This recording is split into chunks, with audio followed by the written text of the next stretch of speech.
the Grizzly. The Grizzly and I have a long history. It was one of the very first vehicles I test drove when I started here on Dirt Trax, and I've tested every model and iteration of the Grizzly since then. Which is a long list of vehicles. The Grizzly's seen countless alterations, improvements, and redesigns over the years, each one making it better than the last. But the reality of it is undeniable. The Grizzly still employs the exact same formula it did from day one. It's a formula that works. It's impossible to argue that if something ain't broke, you should even consider trying to fix it. You should just leave it alone. Since I've got such a long history with Yamaha's Grizz, I thought I'd change up this test ride just a bit. Get back to the basics, as it were, and simply tell you what I like about this new Grizzly and what I don't. That's it. First, I like the quality and reliability of Yamaha's Grizzly 700. While it's true that every part of this vehicle is different than the first 660, it can be relied upon to get you out and back every time, just like the original. This is an aspect of Yamaha vehicles that many repeat owners state as being part of their decision to continue to buy the Grizzly. Simply put, it can be counted on. I like how it rides and handles, but this wasn't always true. In fact, ride and handling was one of my biggest complaints for many years. But the Grizzly's tendency to roll over onto its outside front wheel during hard cornering has all but disappeared on the last two iterations. This improvement came with the first real bottom-to-top overhaul a few seasons ago. It was the first time the Grizzly had received a tangible update to its chassis, and it made a huge difference. In 2016, handling gets even better, and along with better handling comes better ride quality. I like the ergonomics, I really do, and I feel like I shouldn't, because I've always preferred more ride-in style like what's found on a Polaris or a Can-Am.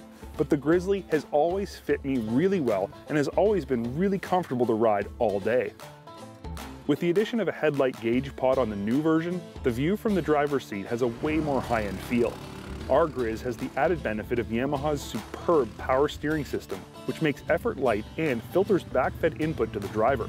If you're going to buy a Grizzly, get EPS. You won't regret it. I like how the Grizzly looks. This newest version is tough, but I've always liked how the Grizzly looks. Its high fenders and aggressive nose have always been very appealing to me. I also like the Grizzly's 4x4 system. It's easy to use, but more importantly, it's easy to understand. 2x4, 4x4, and 4x4 diff lock. Just flip some switches and you get exactly what you want. It's simple and it works. My last area of praise for the Grizzly is the clutches and transmission. Yamaha is literally writing the book on how a CVT with a secondary takeoff clutch should work. Likewise, their transmission is smooth, precise, and reliable. What I don't like? Well, this list may be shorter, but there are some important things on here nonetheless. First, the racks. You can disagree with me, and this is all about personal preference, but to me, the Grizzly's racks are not good enough.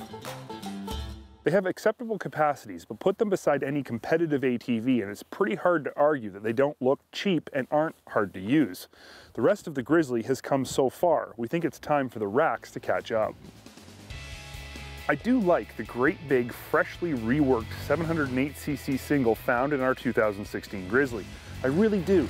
It's a fine motor that gets the job done and, in reality, provides more power than anyone actually needs. I just don't like that this is the only big bore engine Yamaha offers in their ATV lineup. Big bore single cylinders have power bands that are almost exclusively biased towards low-end torque.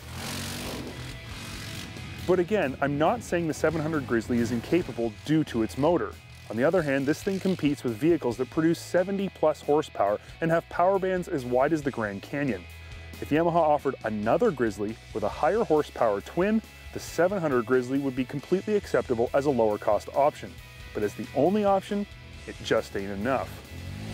My final 2 points about the 2016 Grizzly 700 are both positives. I may feel this 700 single is getting a little long in the tooth, but I do like that it's a light motor, which allows the Grizzly to be a very light ATV. Light is right. It's an old adage, but a good one, and is still very true today.